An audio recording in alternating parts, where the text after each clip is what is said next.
Welcome everybody to a brand new episode of the A Show. You're the Kings of Pro Wrestling Podcast, and I'm, of course, Meelz. And, of course, Justin is not here this week. Now, Justin, I remember the last time I was out. First of all, I took a off day last month. Just one, because I hadn't had one since 2021, to be honest with you. And Justin was going on telling me like, oh, this guy always takes days off and he's never here. And look at, where's Justin now? Where is he now? You know where he's at? He's in Atlanta, probably somewhere at the TBS or TNT stations trying to get a Wednesday show pulled off air. But guess what? We got a guest on hand, someone who I'm familiar with, someone that I feel like this is fate in terms of getting this together for this specific episode, because Lord knows, like, how would the universe have lined this up?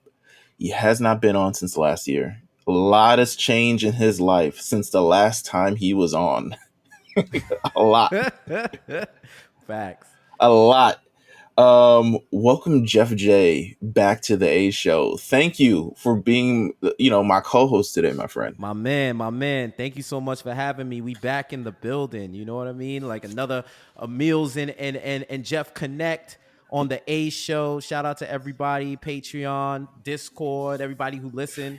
You know what I mean? We back. And how can you take the spot of the wealthiest man in podcasting? You know what I mean? Like, we already look. You talked about where he was. You know where he was. You know the vibes. Come on. I know what it is. You heard that. Listen. Come on now. You know what I'm saying? You know what it is. Listen. Big money. Just, you know what I'm saying? J5, and the 5 is not pounds. It's not euros. It's not crypto. It's not stock. It's yes. You know what I mean? The 5, the big 5. That might be a billion. That might be a trillion. You know how it is, man. I'm wealthy in life because I can take the place of the wealth that is J5. You feel me? Oh my God. Well, first of all, since you've been on last time, congratulations for, becoming the host of the betting exchange on MSG Network. So congratulations to you. Appreciate you.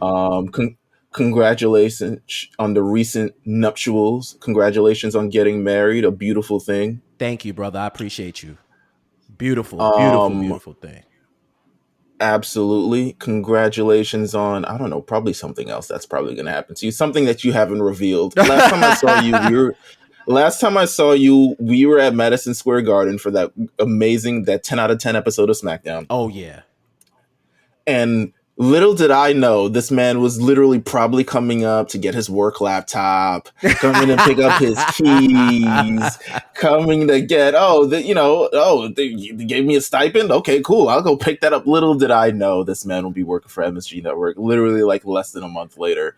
Let's not bury the lead though, because last time I saw Meelz, my man was built like Bobby Lashley, bro. Like this man, I'm talking about, I walked up to meet him after SmackDown and my eyes panned to the feet and then I scanned up, you know what I'm saying? And then he was just standing there with his arms folded. I was like, oh, the last time I saw Meelz, he must have been training for the Kumite or something. Like I thought I was gonna have to go one-on-one with the Undertaker type situation, like him. And shout out to Mark, who was like in a corner somewhere, faded or whatnot. Mark was like, Mark was spent, bro. He was like, yo, Mark ain't coming all the way down the block, bro. I was like, yo, I feel you. That was a long show. That was so funny because Mark. So we had met in front of MSG, and shout out to I met like Armand and like Novak was out there too. I didn't see him, but Novak, I know he was there. I think he was in. I saw Novak. We got some beef about that, but that's for another show for another time. But I love Novak definitely. The funniest thing about Mark was, so Mark came, apparently he was super exhausted. He just came off the flight, came straight to SmackDown. Rich man things. Flu. He came from San Tropez. We already know Mark, big Twitch. You know what I'm saying? Big Twitch. You know I forgot. Oh, my bad, Mark. I didn't know you was coming from the south of France. The jet Listen, lag is gonna get you. my man took a squat on the curb, and I said, if you don't get your ass up from that curb, New York City streets is not Florida street. It is Right, not clean at right, all, right. especially in the busiest place in front of the Mecca, in front of Madison Square Garden. Um, this is fun. First of all, also just a random tidbit. This week marks the 5-year anniversary of the A Show. Justin, of course, with his wealth of riches, could not be here. So I guess we will talk about a lot more of that next week. Yes, sir. But yeah, man, 5 years of the A Show. We've been doing this for 5 years. Yo, 5 years every week in a row, which is insane. time flies, bro. Time flies. What's that? 2017? Y'all started? Yes. 27. Yes. It feels like y'all been doing it for a long time in only a short period of time, man. And that's a testament to y'all create consistency, because I've personally seen a lot of podcasts in all genres come and go. Start, stop, and restart, stop again, and y'all just kept it going. Y'all kept it going. Y'all remain consistent. You elevated the game, from starting from where y'all were to Patreon to doing all these things, creating a community. So that's something that you should take pride in and look back and be able to smell the flowers while they're blooming in the moment. Like you can look about Absolutely. tomorrow, but appreciate today too, because without today, there is no tomorrow. Come on, man, with the gems. The gems. Thank you for that. Yes, sir. And I wanna do my best. I want to plug the War Report. War Report will return this week. Took a hiatus last week. The boys are spent. There's a lot of AEW stuff. I don't blame them, because we got some AEW news to cover as well on this show. But the boys are spent. They'll be back this week, and also on Patreon this week. If you have not, we already have the 3rd episode of the Draft Diaries. Jeff, I might have to get you on an episode of the Draft Diaries, because it's really, really fun, to be honest with you. What year are you covering? So we're in 2002 currently. We're moving over to 2003. Okay. Actually. Okay. So before the end of this season, we'll head over to 2003.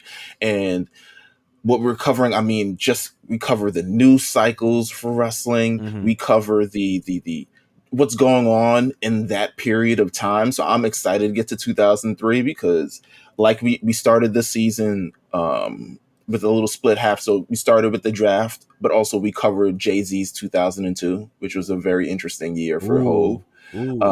This is post, I don't even say post Nas. I guess it's still a little raw at that time. But before that, we reached the end of the season. I want to do Hove's 2003, the retirement year, everything building up to that. And we talk about wrestling, of course. We're going to talk about, the current events. So this episode, I host with Ugly New York Rob. Shout out to Rob. We talk about the summer of Brock. We talk about the one-hit wonders of 2002, right? Which they got completely, I cannot say, just being Caribbean man myself, and yourself as well. They have Wayne Wonder, No Letting Go, listed as a one-hit wonder of 2002. I'm like, y'all know Wayne, we know Wayne. Come on now. Yeah. Now, Wayne Wonder was definitely no. You know who was the You Had to Be There MVP? Nina Sky. That was Yes. the You Had to Be. I can't explain it to you, bro. You had to be there. You had to be. It was legit a thing. You had to be there. Listen, so many different things.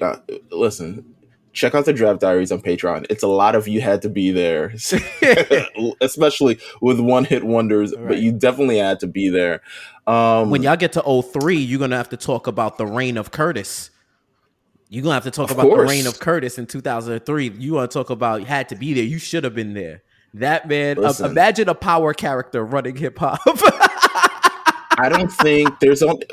Well, yes. Yes. Literally, bro. Realistically. Listen, based off of a true story. It's incredible. I don't even want to. So we don't have much time. But I do want to get to, so Patreon, we'll have the exclusive segment next week. Of course, we're gonna do when we officially celebrate 5 years of us doing the A show. But I want to get into No Holds Barred Yeah, already let's do because boy, this week, boy, it. and this is it. And I love the fact that you're on, because the last time you were on this podcast, we were celebrating CM Punk officially officially making his AEW debut. Word. It was days after Rampage, the moment that will go down as probably one of the best moments in wrestling for that year. It may be the best moment of wrestling of that year, to be honest with you. And gosh, I want to say we're maybe like 400 something days later. And the reports this week coming from Wade Keller is reporting that CM Punk's contract could be bought out, and this could be the end of CM Punk in AEW. So what I want to ask you, Jeff, Yes, sir. is like, yo, what went wrong? What went wrong? How do you take a star? And people say, I think the reports to me are, if I had to say, are diluting the impact of CM Punk. I Mm-hmm. don't think it's going to be. I don't think you can quite measure an impact in just over the course of 1 year. I think, as time goes on, as time varies. If we had measured the impact of Roman Reigns' first year or anything like that, maybe. I mean, CM Punk is a little bit different. So don't get me wrong, he's a little bit more established, but I feel like it's diluting a little bit of the impact of CM Punk. But what do you think went wrong of how this massive star just, it seems like the situation's just fumbled? Yeah, man. For me, I think I can. It's like an Occam's razor kind of thing. Sometimes the simplest solution is the best solution. I think for me, it's a lack of leadership. It's a failure of leadership from the top down. We've had these conversations before, and I've seen people have the Vince versus Tony Khan conversation, whether or not something like this would happen in with Mm-hmm. Vince at the helm. And people brought up a lot of those situations, like the Montreal screw job and all these situations, plane ride from hell, all these things that happened under Vince's watch, right? But my retort would be, but the company was never for wrestlers doing something professional, acting in a professional manner, and some straight inmates running the asylum tip. It never really put the company in jeopardy. The real thing that put the company in jeopardy was that whole steroid case, right? Which was kind of like, you did it to yourself, right? And I think with this, it is a failure of leadership, because if Tony Khan was a manager of egos better, it would have never got to this point, right? The minute CM Punk went off the reservation and started getting personal and cutting that real life, I don't fuck with these dudes. I'm a air my grievances out. He should have cut his mic. He should have stopped him. He should have made some type of peace move where this is what leaders do. You step in at the moment. You step in at the Right. moment, because in that moment, it looked like he was co-signing him. We talked about 50 earlier, right? During that whole rise of 50 where he was beefing with the world. I remember one of the things he used to say was, if you're my enemy and if I have an enemy and you're standing next to my enemy, I'm assuming you're with him because you're not standing with me. And that's exactly how it looked when he just sat there nodding as CM Punk went off on the dudes who I don't even think you can argue he would not have AEW if it wasn't for them dudes. The dudes that you made Absolutely. EVPs. I could not imagine a CEO allowing an employee, no matter who it is, to go off on his e-board with him present in front of the media and not try to apply damage control or cut it off in that moment. He'll cut off other questions, legitimate questions, but he wouldn't cut that off.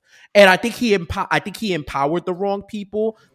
We've seen cautionary tales about when wrestlers get into those type of positions of power when you don't have separation, running it like a corporation. I think that's one thing that saved WWE is actually being publicly traded and having to run it like a real corporation and taking it from Yep. that bingo seat of your pants quote unquote bomb and pop business into an actual corporation when you have to adhere to the whims of stockholders and the publicly traded market. You can't rock the same way. Not to say AEW should have went public ASAP, but you should run like a business. I couldn't imagine this happening. I couldn't even imagine Trevor Lawrence being able to do this to the Jags.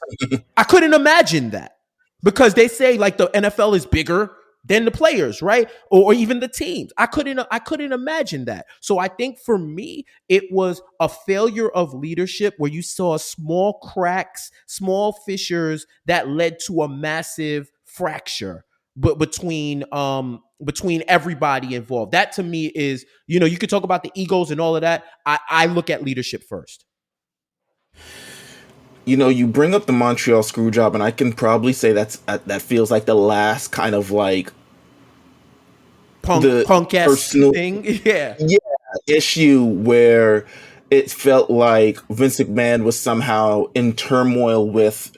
He's having problems with Sean's having problems with Brett. Essentially, he chooses a side. And overall, Vince McMahon is trying to do what's best for his company, but he chooses a side and he sticks with, and he cooperates with this side and like, listen, we're going to lie, we're going to do all this and that kind of, that's how this necessarily feels. And when you say that, I agree with you 100% of like the thing that saved that for Vince McMahon is absolutely going public and realizing he needs to run as a business.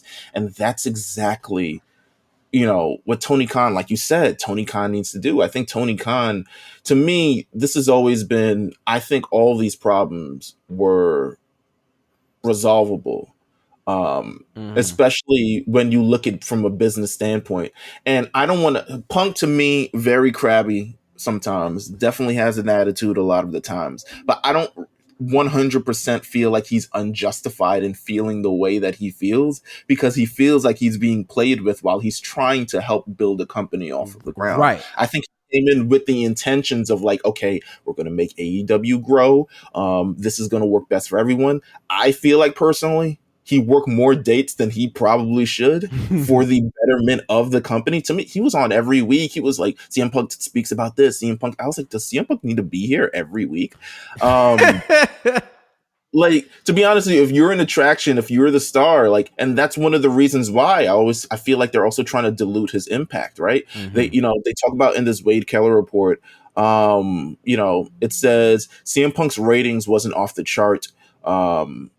And if his arrival, he notes, alongside Cole and Danielson had led to more consistently higher numbers, he would have more leverage. He turned out to be a difference maker and a needle mover, but it wasn't game changing. I think people in the AEW thought it might be, so they were willing to put up with his eccentricities from the start.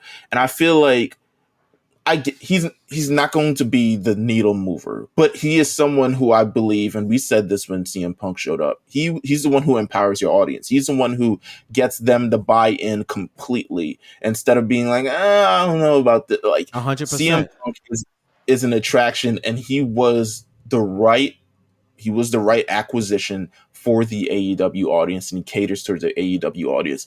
Besides that, I can't even say with Punk. Besides that, to me, AEW hasn't done anything on the larger spectrum to really appeal to an audience outside of their main audience, which to me, this is why I call this area of trying to dilute his impact, because CM Punk, no, is he going to bring in a whole million other people? No, but I'm sure, ratings are, they're consistently the same, but ratings, the people come for CM Punk. And I think he's someone that company absolutely needed at a point, especially post 2020, where people are tuning out of wrestling. just audiences on television are just not in. He brings in this kind of like, nostalgic factor, but also someone who can empower this, like I said a million times, empower this audience. And I think he was the perfect get for AEW. The fact that he's not there anymore, he may be bought out, to me is a major blunder. And I feel like Tony Khan should be really looking at himself in the mirror to see like, yo, where did this go wrong? 100. And why essentially it's like choosing between the Bucks and Kenny side and the CM Punk side. And it's like, yo, but how did we even get here? Exactly. Like, how did we get here? Yeah, man. It's part of a leader is also making tough decisions, right? Right, wrong, indifferent. That whole screw job situation that you brought up, Vince made a decision. And he went with one person and decided to eat the consequences of going with that one person, right? In retrospect, that could have fractured the company, and he survived that. But he didn't try to toe the line or play the middle. At some point as a leader, you have to make the tough decision. And I don't think that Tony Khan did that in this situation. He tried to toe the line, and then you got people in the back fighting. Not to mention your lack of transparency through all of this is so glaring, and it makes you look Bush League, right? You won't answer questions on it. You act as though there's some legal thing that's going on, but no one can point to a case being filed or anything that could legitimately say you have a reason why you don't want to speak on it, other than you just don't want to speak on it. And for when you purport yourself as a company that's about the fans, for the fans, giving them all the information that they want, going to be completely transparent, going to blur the lines between reality and wrestling and kayfabe, whatever. And then you do this, how do you look? And, we're going to talk about Hangman in a second. Thank God that they were transparent about that. And I think the only reason is it was because it happened in our faces and it was so blatant. Yeah.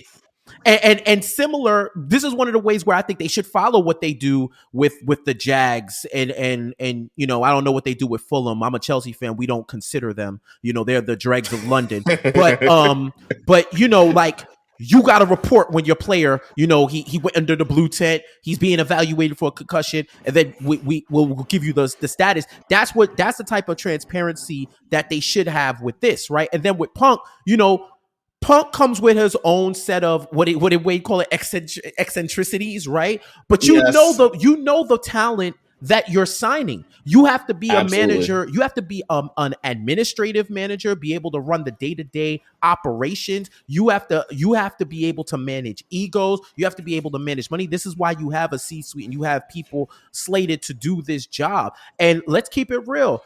When Punk got there, he got there at a time where the wrestling world was ripe for the taking for them, at least to make a major dent. He brought back fans that might have been disillusioned with wrestling from his old era. I'm mad calls and texts talking about my GOAT is back. My GOAT is back. I'm watching now. I'm tapped in. That's why they were hitting those Meelz, and it helps that they do 4 pay-per-views a year. But I think he has a point in the buy rate. And I'm about to mess your head up a little bit, Meelz.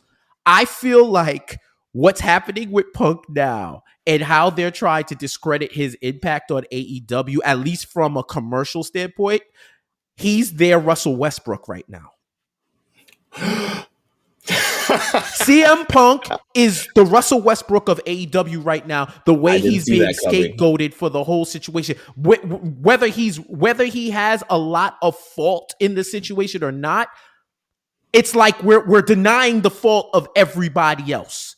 Exactly. And we're focusing on him because he's the name where if you focus on the controversy, it will elevate and you can kind of wash your hands and claim victim, or even to say that we didn't know this was going to happen, blah, blah, blah, blah. Now, if you want to have the conversation, and this is one thing I want to know, did he really elevate anyone? That's the one thing I heard mad wrestling fans talk about. He's gonna elevate everybody. I'm gonna sound like Cam, where he'd be like, yo, where they at? Where you at? Where they at? Like Darby Allin, is he a bigger star than when CM Punk came in? Powerhouse Hobbs, is he a bigger star? Who are some of these people? Hangman, is Hangman really a bigger star? We know Mox was already there. All these people that he wrestled that allegedly he was supposed to elevate it and doing all these matches with the young kids in order to bring them up. I don't know if I can't remember if he wrestled Jungle Boy or not, but the fact that I can say I can't remember should be all you need to know. I think he was good Right. for business. I don't know if he was good for the business of every other wrestler that was supposed to be the boats that his rising tide lifted into the atmosphere and put them on another level. Because I don't see anybody with crossover appeal or anybody who Punk directly benefited. I will give I may give MJF, but I feel like I he will was a say it stock. established. Yeah, Yeah, I feel like it established MJF in this kind of like realm where he's a very large corners piece of this show. facts. And I think that feud not only kind of like reintroduce kind of like CM Punk to like, it felt like he was really back now. Like he was really ingrained. Like we're in a feud. This is a blood feud now. Like instead of the cute shit that we were doing where everyone's just kind of, Eddie Kingston is like, you never did this for me on the indies and stuff like that. We actually had a story going. And I think MJF now being able to carry segments to me, that last quarter hour of Dynamite where he's talking with William Regal and that great promo that he had, to me, is based off of the confidence the company has with him because of maybe his program with Punk. Saying like, okay, you're carrying this entire quarter hour, 15-minute promo. Right. And maybe it would have happened anyway. But I'll give do credit feel there. like, I feel like, I just feel like, I agree with you in a sense of like, I think we're blaming Punk on an issue that's a much larger issue. And just by virtue of him, considering being bought out, I mean, a lot of this news, I feel like we knew this news. Shout out to the A Show Discord. Sign up, trust me. RNC Scoops, hashtag. Yes. Once we saw that, I mean, this has been, people have been discussing this for a while in terms of the future of CM Punk and will there be a buyout and all this other stuff. Once the Ace Steel news dropped that he was officially released, it's felt like any, investigation that was being done was coming to a close. Yep. And I think that opened the door for this report to kind of come out, this very lengthy report regarding CM Punk and kind of his position in the company. And to be honest with you, I felt like, I don't know. I think I think he helps similar to Chris Jericho or John Moxley? No, but I feel like he's been so disenfranchised with wrestling just in general. I think he looks at it way more like a business than an actual passion, Right. more than anything. And that's probably why he sees it the way he sees it. But like, you know who also does that? Brock Lesnar, and no one's coming to Brock. Right. We're not starting feuds with people have tried and failed immensely. And one was actually Dean Ambrose. Dean Ambrose was like, this guy, he doesn't want to take any of my thumbtacks or my barbed wire or anything like that. And Brock's like, no, I don't have to do that. Why do I have to do that? And you just kind of got to deal with it. But that's the structure of WWE as well. Of like, okay, this is the hierarchy and this is kind of how everything goes. And I feel like there's so much structure. The lack of structure is ultimately the biggest downfall with that. But I want to ask you one more question about this situation because we have to move on. Where do we go from here with CM Punk? Where does CM Punk go? Does CM Punk, if you're CM Punk, do you continue to pursue professional wrestling with the alternative? Or you just say, all right, maybe this isn't for me?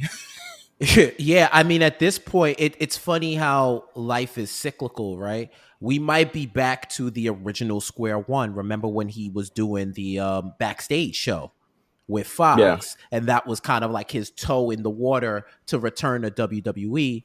And then from there, there were talks that he might return, and really it didn't pan out. I don't think AEW, because you know how we say the tagline used to be never say never in the World Wrestling Federation, right? I don't know if the never say never would be the case with him at AEW. You might have to say never, because I don't know how you bring them back. You might have to say never, because I don't know how you bring them back, especially if, as it's been reported, that he's basically TK's thrown his lot in with the Bucks and Kenny I don't know if you could ever repair that, or any amount of money could repair that. Now, I think for him, Right. the choices, it's only two choices. You either try to do something, some special attraction. You get the Brock Lesnar deal with WWE, which would be hilarious on a lot of levels, because he'd probably be doing a Saudi show. He'd probably be doing those Yeah. type of things that he's railed All against the in the past. shit. I haven't Right, wrestled. I haven't been a pro wrestler in right, 15 right. All years. of A that. bit of a fact. All of that. If and we don't know on WWE side, do they want to invite that back? Invite all the things that come with CM Punk back into the company. But I think it's clear. It's either I think it's either WWE, or he gets that buyout and go into Forex or something, or what I'm saying, or some crypto, invest that money so that you don't got to come back to wrestling, and find a way to flip that into a personality. He ain't gonna be doing the challenge. He ain't gonna be doing No. he ain't going back to the UFC. I don't think he's gonna be at indie shows signing merch. What else is he gonna do? I know he used to. I think he wrote a comic before he did one of those Marvel Yeah. Voices things. Maybe you look into Yeah. that, because I know he's gonna have enough money to chill. Maybe it's that, Hey, man, or maybe you come back in a special attract, like you don't really wrestle like that. Maybe you're just a personality. You come out in Mania, you have a match a year. I think those are his options. I don't think AEW is no longer an option. Hey man, he was doing. I think he was he was an actor on Heels or Stars. I Oh heard yeah, he's being he was renewed for good. season 2. He was good. He was good. Playing Yeah. that role, he was Listen, solid. Yup. hey, maybe he gets into that. In terms of the WWE thing, I always think with WWE, it's overall, it's the business standpoint. And the thing is, it's like, we don't have to worry about the similar problem. Like, will he come back with AEW? I don't know. A lot of people hate him. No matter who hates CM Punk in WWE, it's not their decision to make. And Facts. ultimately, they're being told, we're all professionals here, and you may have to work with someone you don't like, but ultimately, this is your job. Like, you may have to do a program with someone you don't like. You may have to get kicked by Ryback in the guts. Yes, you may not like it, but ultimately, this is what you have to do. You may have to work with Kevin Owens, Seth Rollins, even Roman Reigns. To standpoint, do I think there could be a Roman Reigns versus CM Punk feud in the future? Absolutely. Oh yeah. I think, especially since, I mean, if CM Punk came back to the WWE, I believe that he's more than likely going to be on SmackDown. But do I think there's a future? Absolutely. It's a new wrinkle for Roman, and also there's a real life thing that you can kind of build upon. And I don't know if it gets as shooty as it would in AEW, but there's definitely like you're gonna have to be like, listen, man, I was not familiar with your work. I apologize. I wasn't familiar with your game. He's exactly gonna have to do that. I was not familiar with your game. Your word. It's gonna have to be a lot of apologizing. Bro. The people you see on the way up is the same people you might see on the way down. So you better come through with them IG quotes. You better come through. Come on, you better man. come through. On, I hear man. that. But yeah, the Westbrook shit is they're trying to make this man CM Westbrook, bro. Like it's nasty. It really is not. It really is not. But yo, that's business, and that should have been the type of business they handled from jump, and maybe they wouldn't be here in that situation. But it is not on him. It is not on him. But I tell you, he lived out a lot of people's dream, being able to fight the e-board, the CEO, the C-suite, and be able to come out of that with your money still. They say he threw the first punch. They said no one actually kicked down a door. All types of other. I was like, damn. Well, I mean, I'm sure y'all got video footage of all this, but bro, if I was CM Punk, you saw the flop Cole Anthony did the other night when Julius slapped. That would have been me. The moment I would have got touched, I would have felt like it would have looked like I got hit by a Hadouken, bro. Like I would have flew all of that flop, hole in my head, bro. Listen, man. Let's move on to another. Yes, sir. Something that happened in AEW recently. Last Tuesday, Title Tuesday, AEW going head to head with NXT for the first time in over a year. AEW does come out the victor in this situation, but you could predict that. Yeah. NXT also has a very solid show featuring a lot of WWE superstars. I was like, okay. I mean, main roster stars. They're all WWE superstars at this point. NXT Homecoming. Absolutely. Hey, man. 'Tis the season.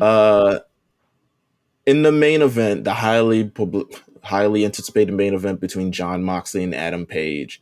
Something goes wrong. Adam Page gets completely knocked out, suffers a concussion. I'm watching this in real time, and I was shocked. And I'm flipping back because it's also opening night for the NBA. So I'm Right. like, I'm flipping back and forth and going back and forth, and I see this happen, and I'm like, yo, what was kind of your take on this situation and how AEW handled it? Shout out to AEW. They did everything they could do that was right in the situation, given the sudden impact of what happened, right? Like when it Right. happened when it happened in real time, I thought he was selling. And then when I saw them all come in and they start, when they start doing the close talk and he's like kind of like talking and then Yeah. like, yo, it's it. I'm like, oh, damn, he's hurt. But so then when you think about, I saw the flip there and, the spot is he gets clotheslined to hell and he does a flip. I was like, damn. Right. I know the first thought was, yo, Lord, I hope he did not land on his neck because the way That's he's like my first thought. motionless Yeah. on the floor and after a flip, because if it would have been just a straight clothesline and he was knocked out, it was kind of like Mercedes Martinez when Xia Li sent her to the upper room with that kick when she had the stars like Street Fighter around her head, right? Uh-huh. Like we saw that and we were like, oh damn, she got knocked out. It looked like we was watching UFC. That would have been a totally different thing, but the flip made it scary. And I'm watching the replay. Like when I saw the first replay, and I just kept watching it, I was like, oh, he was knocked out midair. In the middle of the air. Midair. I've never seen that. That's real talk, some anime shit. Like he got knocked out midair. I've seen that in one situation. I'm a big fan of the challenge. Watch it weekly. There was this challenge, and you can see it on YouTube. I don't know why they still have it up on YouTube, but I guess it's now. He's alive, so it's like now it's oh shit! I can't believe that happened to me. They were jumping. They had cars suspended in the air. They had to jump from car to car, and for some reason, they also lacquered these cars in like oil or like baby oil or something. Whatever. They had to jump from car to car. My man Leroy jumps from one car to the next car, lands pretty much face first on the car. Gets knocked out, but flips because he has to land in the water because he's 30 feet above water. And he just came up and his body was just like motionless. And I was like, yo, that is the most sick. That's what this reminded me of. And then also seeing Taz's reaction as well. Oh, Taz was like shaken up. Yeah, he was absolutely shaken up. Like they were trying to tell him to like, yo, promote this event. And he was like, nah, like, fuck that. He's looking at something that, that has happened to him that has pretty much ended his career 20 years ago. We're doing Draft Diaries. Taz's wrestling career ends in 2002. He just fully retires from professional wrestling because of that neck injury. And, it was scary to see. I also applaud AEW for kind of how they handled it. It was shaky for a moment, only because it felt like they didn't know what to do. And at this point, it's like where you're tested with the extremes of live television. Mm-hmm. Oh shit! One of our competitors got knocked out 10 minutes before the air, before we're supposed to do. How do we buy time? They sent MJF out, cut some promo. But clearly, I feel like everyone was shaken up at that moment. Yeah. And shout out to, if it was anyone that you wanted in the ring for something like that, it's Jon Moxley because he has the experience to flip that. And MJF, like shout out to them. That was a great pivot. That probably was going to happen. That probably was going to happen after the match, which is, which is what I'm thinking. But they improvised. But I'll tell you, Meelz, when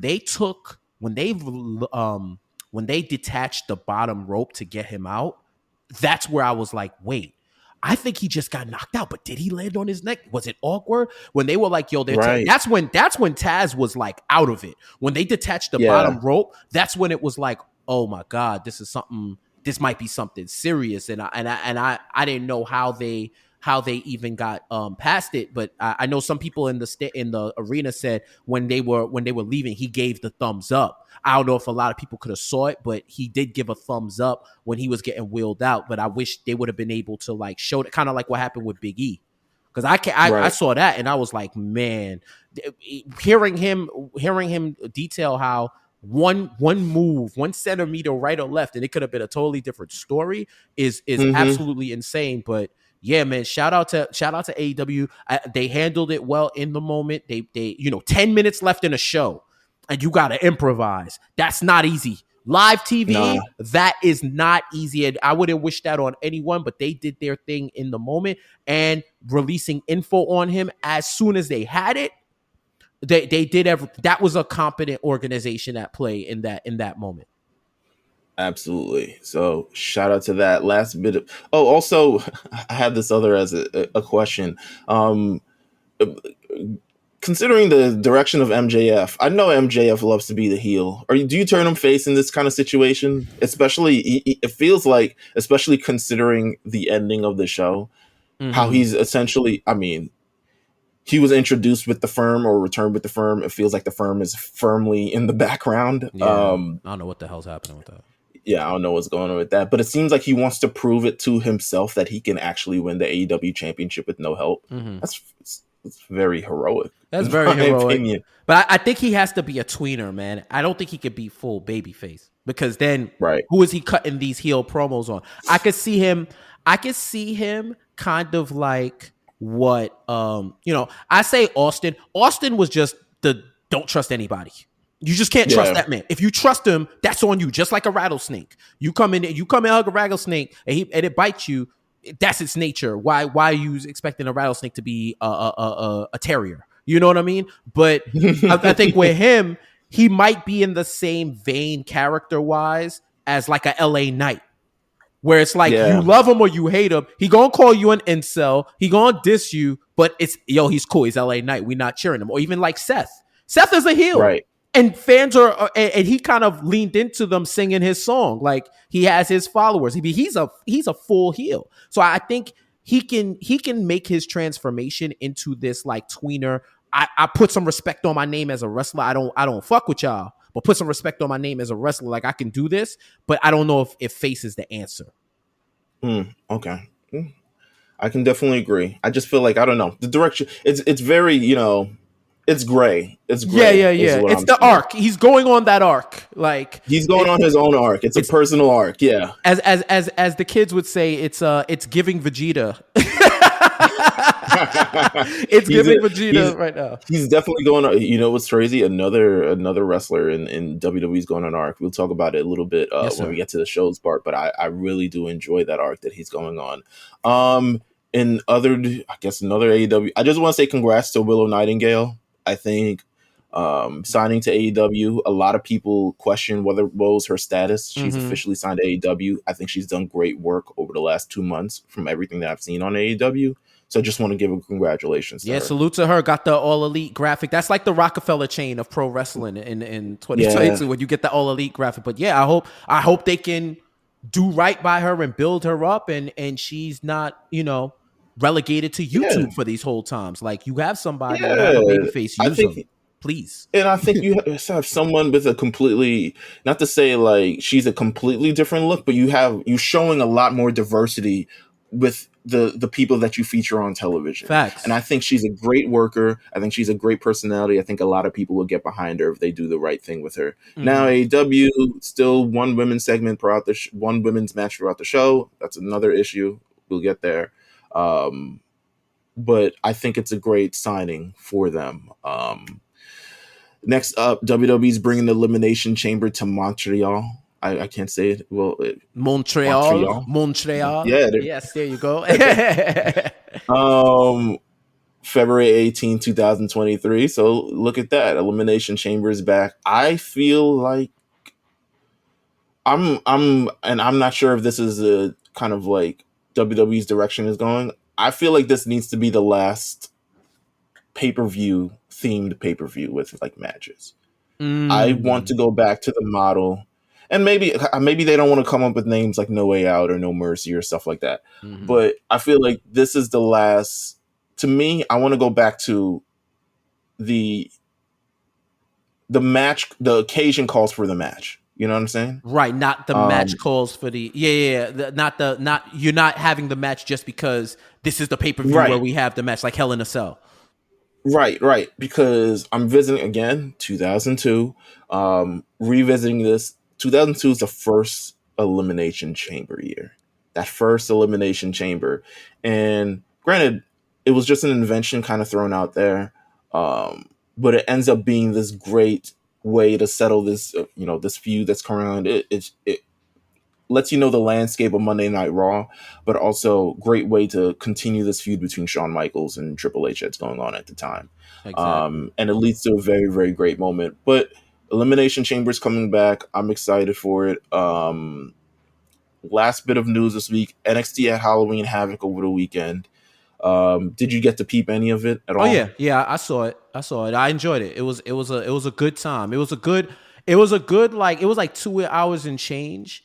I believe it was like 2 hours and change. I felt like it was good. They did a lot of different things on the show. Some hit, some didn't. But overall, like I appreciated it. I loved the I love the latter. I like NXT doing Halloween Havoc just in general. I feel like Mm-hmm. uh, it's a time where they really truly understand the theme of the show, and it Right. feels like it's a great show. Is all I'll say. I think it's a great show.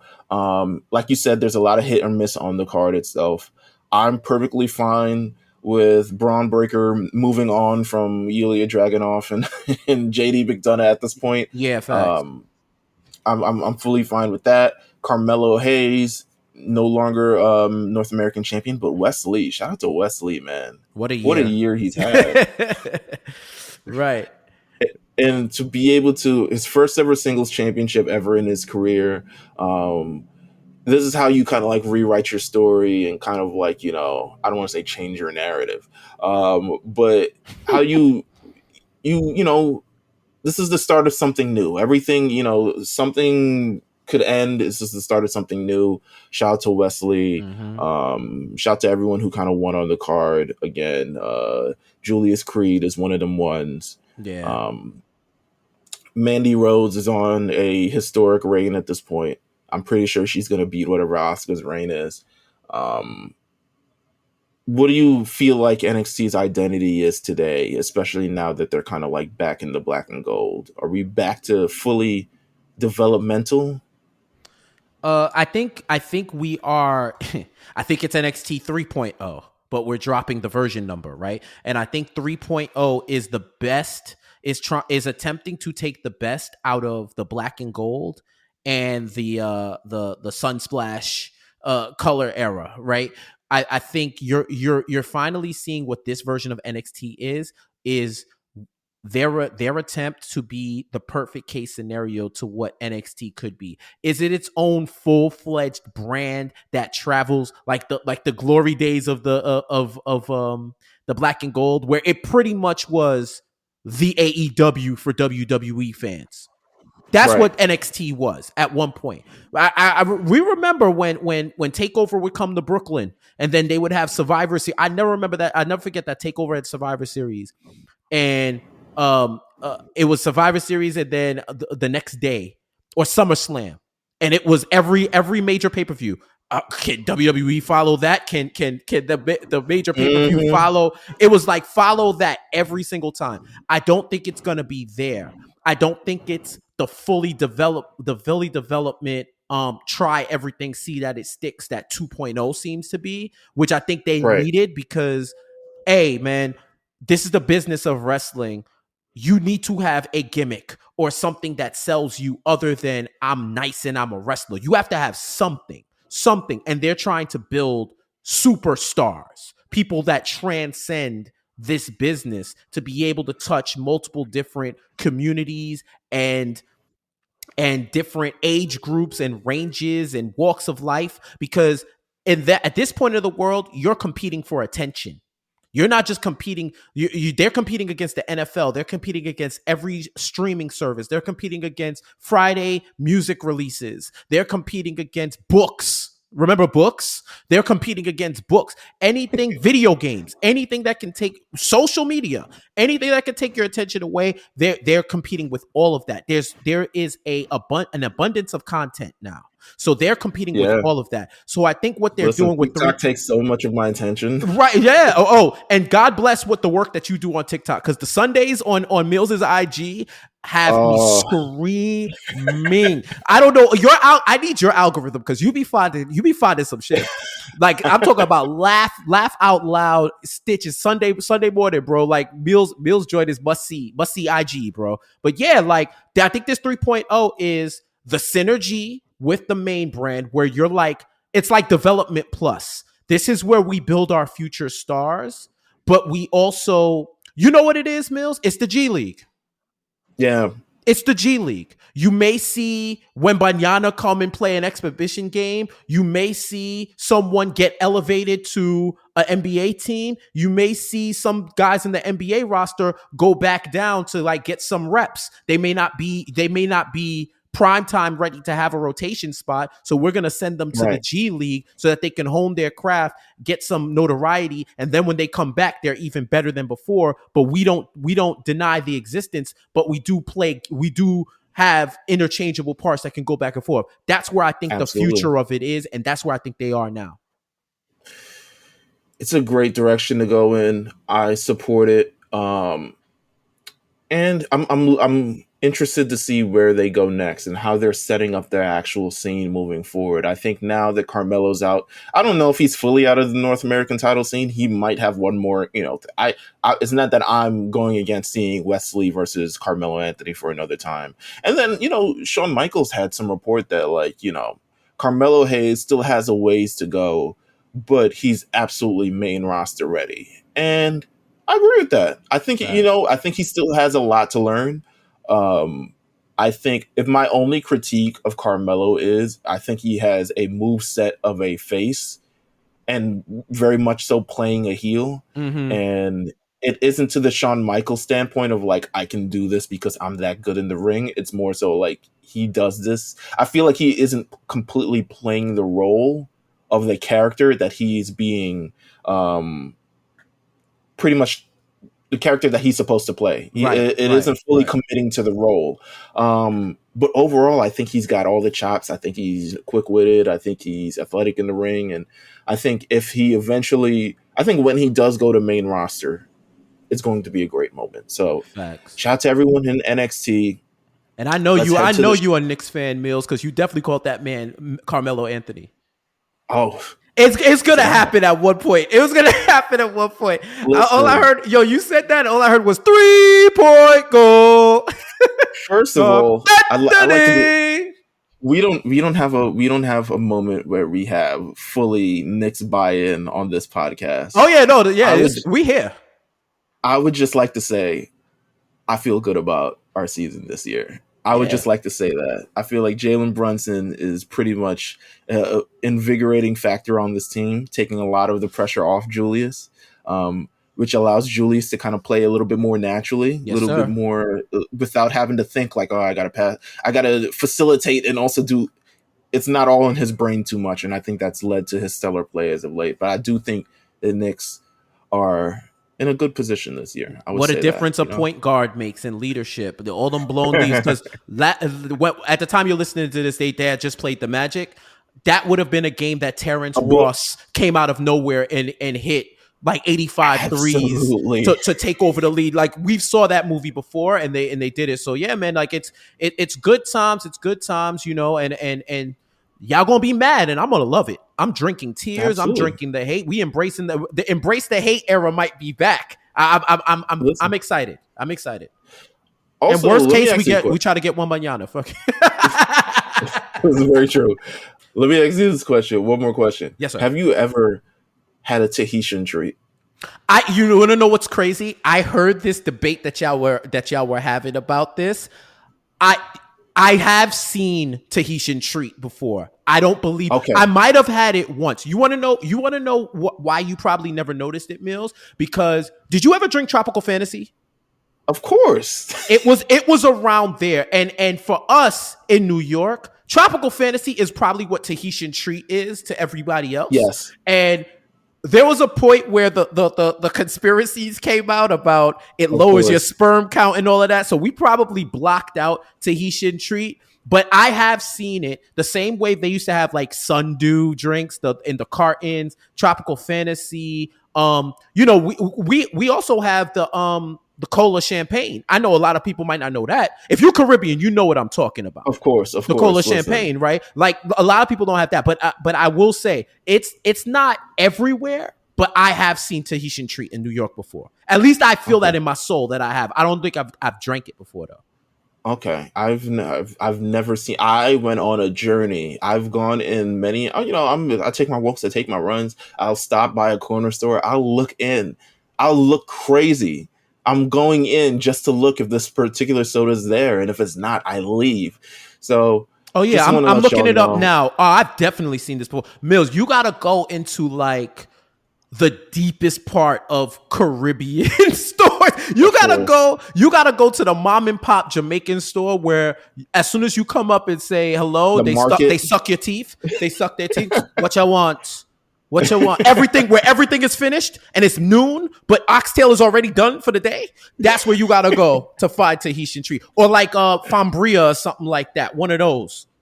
Like you gotta get We into not your had that. deep Caribbean bag, bro, to get that right. I'm like, yo, it We is not had that. 11 What do you want? o'clock. I can smell you put 3 tons of jerk chicken on the grill, but the oxtail is gone, and then it's $45. Are these Oh ox my eating god! like vegan food? Like, what's going on? Like, why is it so much, bro? I'm not even gonna derail. I'm not even gonna derail, bro. Listen, let's get to the shows this Yes, week. sir. Let's start with SmackDown. SmackDown last week. SmackDown's been on a run, man. Yeah. It's the perfect. It's because it's 2 hours. It's the perfect amount of time, and I think this bloodline, you're able to have this mini feud going on without Mm-hmm. Roman being there, and I Mm-hmm. think the fact that you have the Sami Zayn, you were able to advance a feud featuring Logan Paul without Roman Reigns actually being there, and I think that's highly effective. Yeah. Um, Sami Zayn on one, arguably, one of the best performers this year. Um, Jay Uso, what is Jay Uso's problem? Please He needs anger inform me. management, bro. He needs anger management. That's really what it is at this point. Like he's, they were like, "Yo, Roman said don't agitate Logan." It's like, man, he don't scare me. We just beat up Sheamus, bro. Come on, man. Right, right. Sheamus tougher than this guy. Like, I'ma get him. and I'ma get him. and you got to get knocked out like so many other people on television have been knocked out by Logan Paul. I, Bro. I still like I still love kind of where this is going. I feel like Logan Paul's been training with Shawn Michaels. I feel like we're going to get a performance Mm-hmm. at Crown Jewel. We're Mm-hmm. going to get a performance no matter what. But just great stuff moving forward. Bray Wyatt, I love the story so much. I think it's something that WWE doesn't do as much, in terms of actually like very like nuanced stories. This man who is clearly trying to run from his past, and his past is chasing after him with Right. a damn cleaver at this point. Um, he is trying to say like, listen, I'm glad to be back.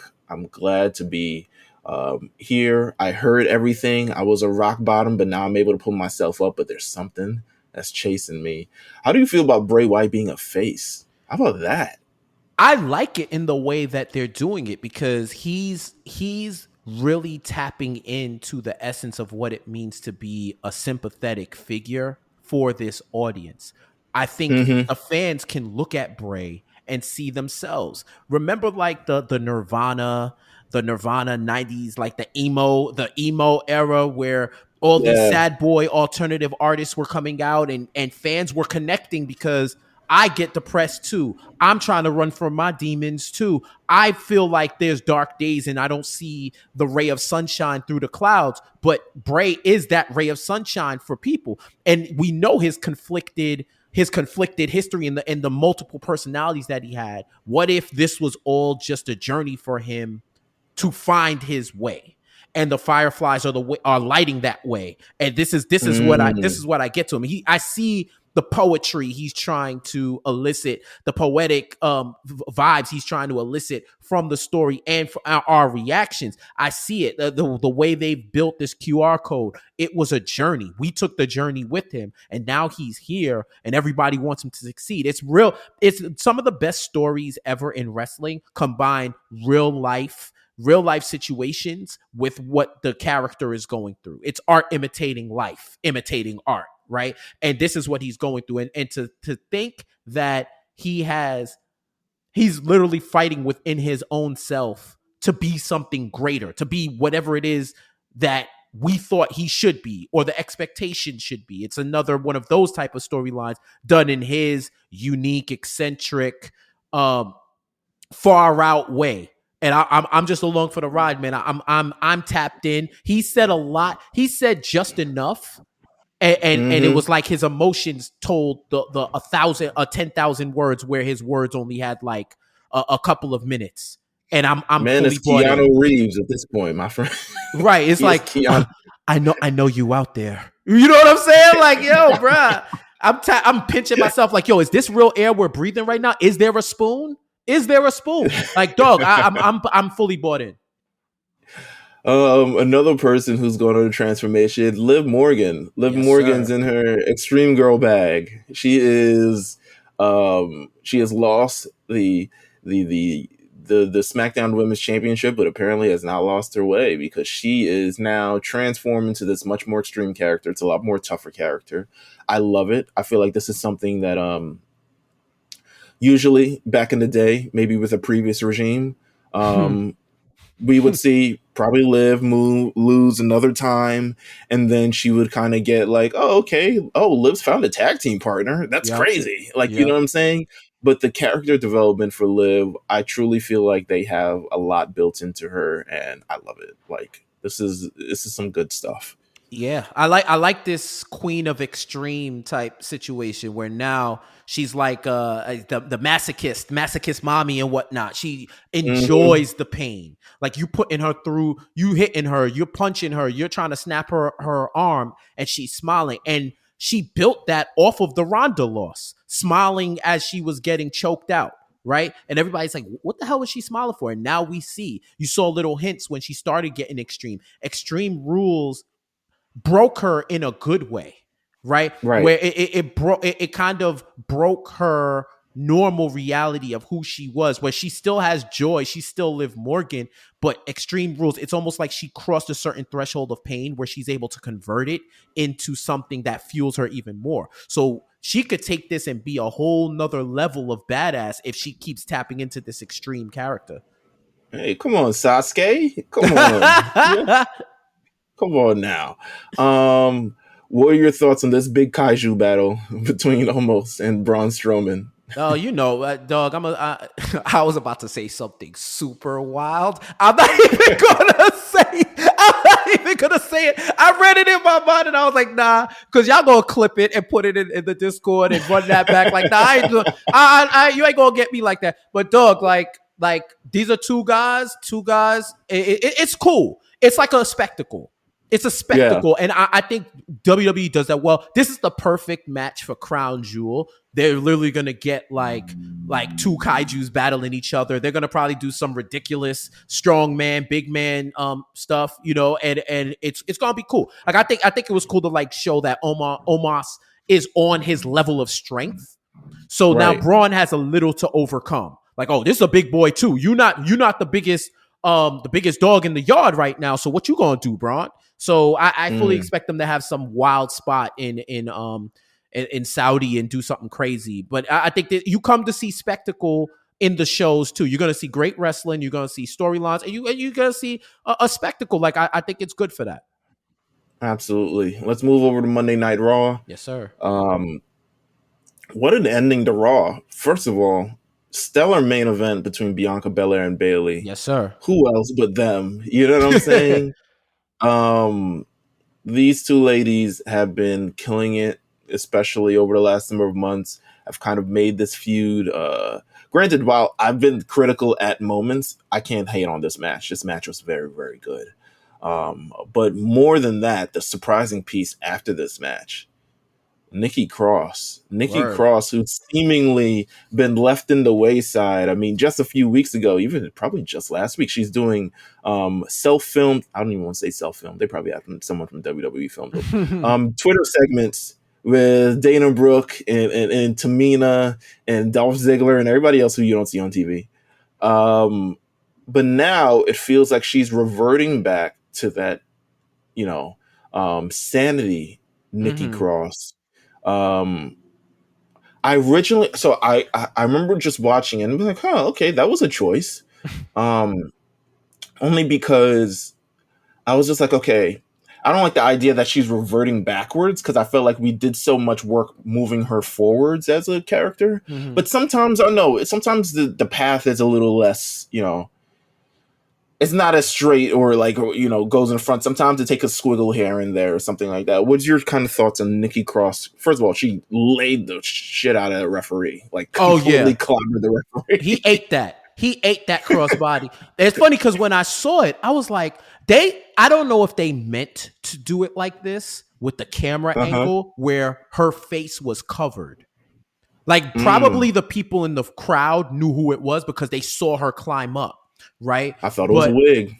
Right. I was like, who is this with the bedazzled shirt, the bedazzled cat jacket, whatever. But the way she did it, I was like, in the back of my mind, I was like, that looked like that's a Nikki Cross, but that's not Nikki Cross. She don't got the blowout. She don't got the Dominican blowout and whatnot. You know what I'm saying? Like she don't got the stylish hair and all that. That ain't Nikki Cross. And then when she laid out Bianca, I was like, oh, that's Nikki.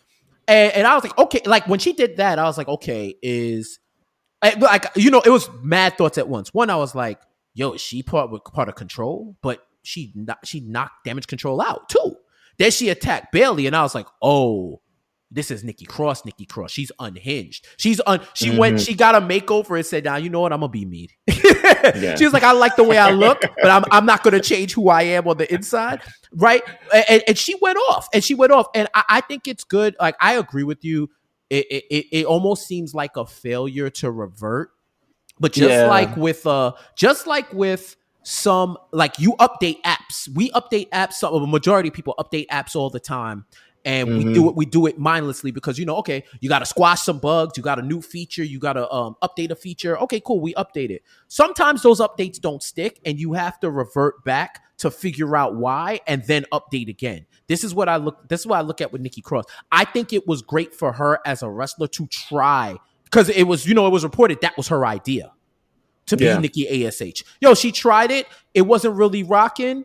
Or it didn't connect probably as well as she thought. Didn't have a shelf life that probably was as long as she probably thought it would, yeah. Right, and she won a title with it, so there was some successes in it. But now, sometimes you do got to give the people what they want and find a way to elevate what you had before. Because I never thought there was a real problem with the Nikki Cross character. I felt like there was a way, maybe you evolve it to where she can control the insanity, right? But I think this is a good way to step back. Maybe she keeps some parts from the ASH, and she's gonna have to beat those ASH allegations now as a heel or a tweeter or whatever. But I think there's a way to make progress going forward for using the thing that the gimmick that worked for her before. Hey man, speaking of updates, speaking of firmware updates, this man Baron Corbin. I don't know, man. I feel like you could update the firmware. It's still the same old app to me. Like just one more level. They just added a new level. Yeah, they added a new gun. I was just like, it's the same old app to me. He's Fortnite. He's Fortnite right now. Just new skins. Just new skins, baby. Because the way he came on in the show and it was like, oh, we about to have a Johnny Gargano versus Baron Corbin match. Now, the match could have been fine, but there's something about Baron Corbin that's like, I don't want to watch this.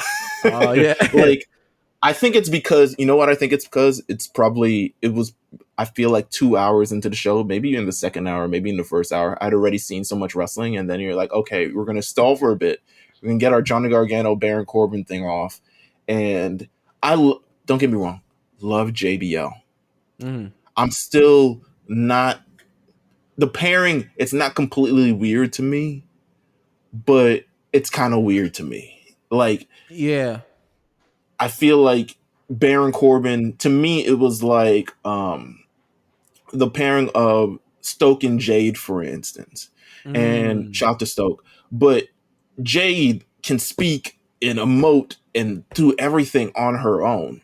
So the fact that she would need a mouthpiece and how Baron Corbin would need a mouthpiece, Baron Corbin is a heat machine all on his own. right. Now, if he was like, I'm being funded by JBL, I could get that. Yeah. But in terms of JBL just being the mouthpiece and trying to like reinvent this idea that Baron Corbin is this prodigy that's been waiting in the dust for the last 6 years, and we've all seen him for the last 6 years, to me, it's just like, well, I don't know. Yeah. It would have, to me, you know what's crazy? I just thought about that from what you said. I feel like Baron Corbin could have benefited from being the $1 million champion more than being with JBL, because DiBiase, it's almost similar to like getting a cosign because you know rich people, like like how we know J5, right? Like we get Right. that cosign off rip because we hang with the wealthy, so it's like, all right, you must be of someone of status because you're with him, and we know that we Absolutely. know what the $1 million man represents, right? With the $1 million title and all of that, so that is like the I got fuck you money title. Like I Yeah. don't care about your world title, your 5-star matches, your work rate, your prestige of going to Good Morning America. I got cash, and I got cash on my waist. That's like something where, like, even what he did for LA Knight and for Grimes, he didn't have to do too much. He did just enough, and it just feels like JBL. It feels like JBL being JBL and bringing his mans along, like, me, this is my man. Like this is like Right. the equivalent of, yo, my man over there wants to tell you that he wants a match for the title. And he's feeling that title. He wants a match, and he's standing there with like his hands in his hands crossed or whatever the case may be. That's kind of how I get it with JBL. So I definitely agree with you, and I think if JBL wasn't trying to call him the modern day wrestling god, I wouldn't feel that way. Like, I love JBL. I appreciate Baron Corbin for what he does. I feel like he's like an ultimate heel in a time where a lot of people are tweeners. But I think it might work a little better if he was calling Baron Corbin something else. Yeah. Acknowledge that he went through all these changes. And now it's Absolutely. like just Baron Corbin. He ain't happy. He ain't this. He just needed to find out who he was, and who he is a badass. Like I was a badass, right? Like even if he was like, "Yo, I'm bringing the APA out of him. I'm bringing this out of him."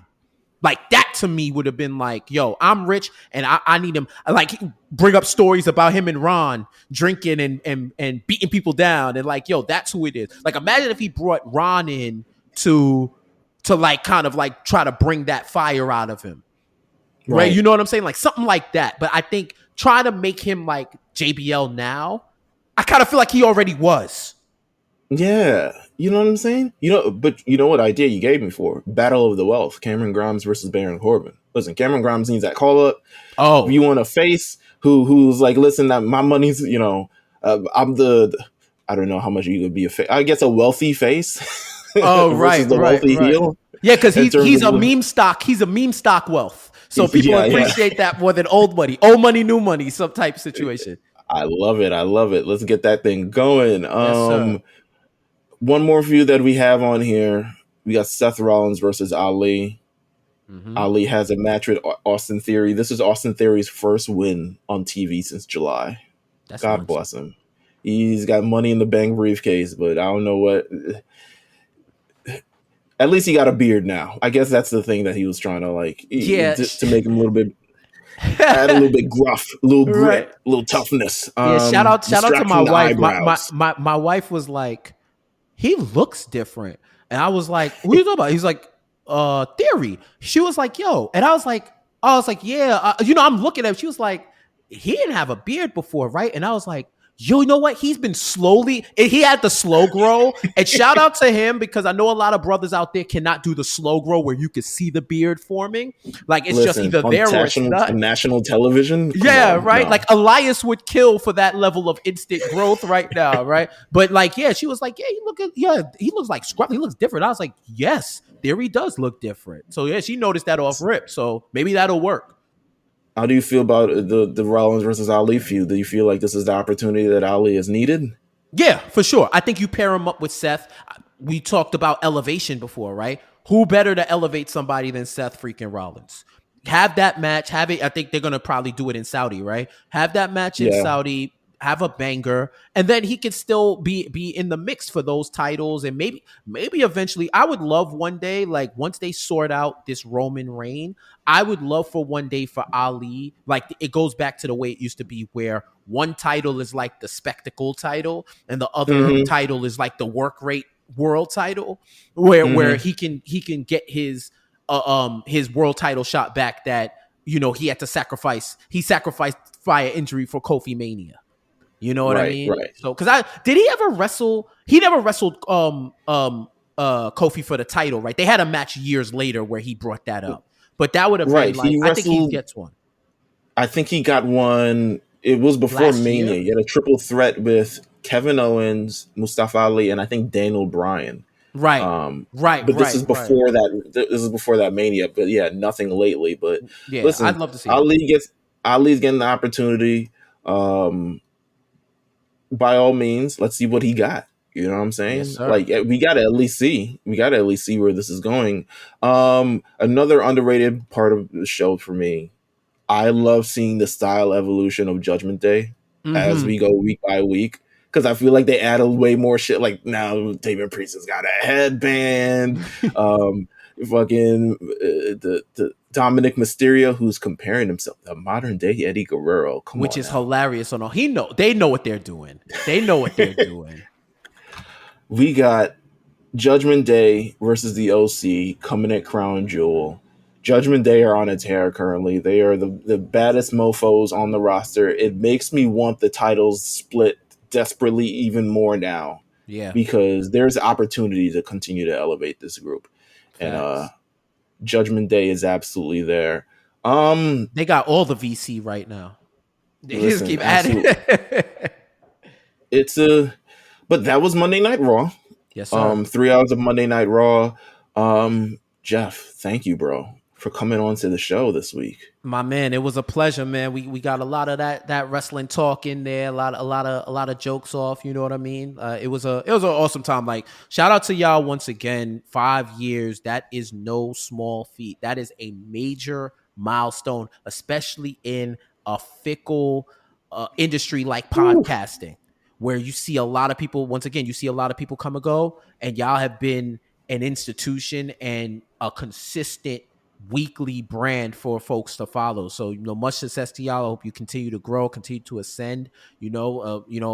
Meelz, you can miss one day in the gym. You know what I'm saying? Like, let some cats catch up. You know what I'm saying? I ain't trying to put on the 200 of muscle. You know what I'm saying? But I'm just trying to look a little svelte. So, like, you know what I'm saying? But it's always a pleasure. I hope throughout the rest of the year and the like coming months we see each other in real life. You know what I mean? Like events Of and course. whatnot. You know how it is. It's just a different world out there. But definitely you and the rest of the crew when the shows are in town and whatnot, or even Nick games. Cause I know you courtside Meelz, so I'm just trying to come by and say hi, dap up. And see I this was this is courtside Rich one Man. time. Yo, the You're RNC, the bugging. RNC You're is acting for like you don't Rich. work for MSG Bro, I'm Networks. a humble servant. Look, the RNC is for Rich Man. Rich Man, bro. You It's Rich Man. are bugging. That is funny as hell. As I am not Rich Man, I'm currently looking for the best deal of when the Knicks face the Nets at Barclays Oh, because energy, Barclays energy. is the best deals in the building. But I do. I hope you see. Man, check this brother out on the betting exchange, MSG Networks. Yes, sir. The man is a genius. I have a, you know, I'm somewhat of a betting man myself, so I'm trying to get the lay of the land. So I The make sure big to tune parlay, in. big Of meals, course, parlay meals. You know what I'm saying? listen, Like I see you. listen. If you have known the idiot decisions I've made and the savant decisions that I've made on that app, Please bet responsibly, as always. please bet As responsibly as always. always. Thank you guys for tuning in. You guys can follow the A Show at the A Show RNC on Twitter and also the A Show on RNC Radio. Anywhere where you listen to podcasts, you can also subscribe to the Patreon at patreon.com/the A Show RNC. J5 will hopefully be back from his Atlanta excursion next week. If you don't see AEW this week, you know someone had cut the cables, cut the cord, went to somewhere and figured something out. at TBS or TNT. But until then, man, we'll see you guys next week. Take care and happy Rusev Day.